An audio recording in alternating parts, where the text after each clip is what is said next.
Old Testament and the New Testament. Do you know? Old Testament, Allah is sending to Moses, but in Islam we call him Musa.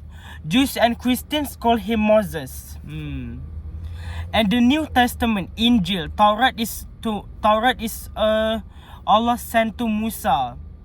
Injil, New Testament, is Isa. Injil is to Isa. Allah send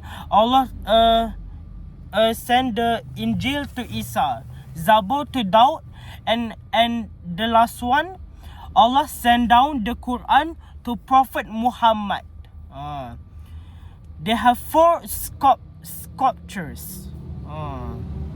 But the Old Testament to Musa, New Testament to Isa, Zabur to Daud, and Quran to Prophet Muhammad. Assalamualaikum warahmatullahi wabarakatuh.